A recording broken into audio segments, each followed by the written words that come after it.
لو كنتم زي كل فترة بتحبوا تكسروا روتين وتعملوا طبق جديد، يبقى أكيد طبقنا النهاردة الشكشوكة الإسكندراني هتعجبكم وهتحبوا تعملوها.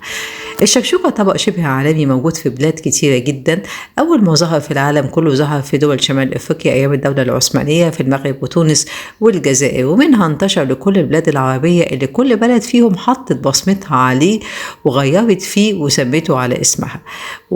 وانتشر من البلاد العربية لبعض البلاد الأوروبية، ومشهور جدا برضك في تركيا ومشهور في أسبانيا وفي عدة بلاد.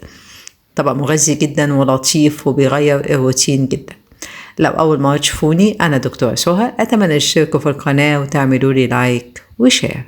عندنا 2 من الفلفل الحامي وواحدة من الفلفل الرومي وبصلاية صغيرة، هنضربهم في الكبة كويس جدا لحد ما ينعموا بالشكل ده. في حلة على النار هننزل بمعلقتين 3 من الزيت، وننزل بالخليط اللي احنا ضربناه في الكبة، الفلفل الحامي والفلفل الرومي والبصل، وهنبدأ نشوحهم شوية بشوية لحد ما البصلة بتاعتنا تدبل والمكونات تدبل.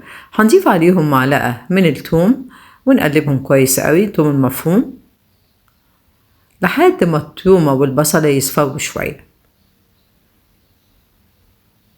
هنضيف عليهم طماطم مضروبة وتكون تقيلة شوية، كمية كبيرة، ومعلقة كبيرة من الصلصة، ورشة فلفل اسود،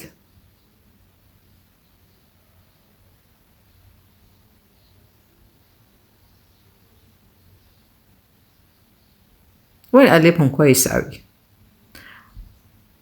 هنزود المية،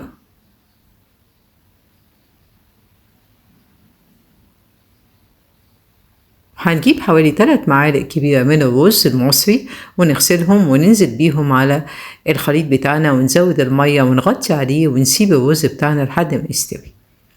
بعد ما يستوي الرز بتاعنا بالشكل ده،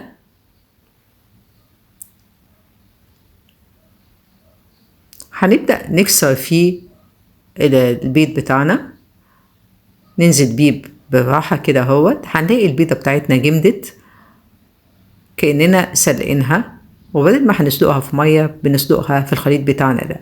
هنبدأ نحط ملح وشوية شطة خفاف وفلفل اسود للخليط، ونقلبه كويس عشان يطلع لنا الشكشوكة الاسكندراني اللي بالرز اللي بالشكل الرائع الجميل ده. انا مش قادرة اقول لكم ريحتها عاملة ازاي وطعمها تحفة قد ايه وقد ايه هي طبق مغذي. طبعا عدد البيض اللي تحطوه حسب افراد الاسرة، اذا كان كل واحد بياكل بيضتين او بيضة او 3 زي ما يكون، لكن الاساس بتاعها زي ما انا عملته كده اهوت، اللي هو فلفل رومي وفلفل حامي وبصل وثوم، وبنحط الرز لحد ما يستوي وننزل بالبيض عليه. مش قادرة اقول لكم البيضة شكلها تحفة قد ايه، طعمها جميل جدا وبتبقى كأنها مسلوقة من جوه، الصفار متجمد، ويعني طبق رائع ومغذي جدا وجديد ومختلف. لو عجبتكم وصفة الشكشوكة الاسكندراني اتمنى ان انتوا تنفذوها وتكتبوا لي رأيكم واسئلتكم في التعليقات، لانه طبق مختلف وجميل وبالهنا.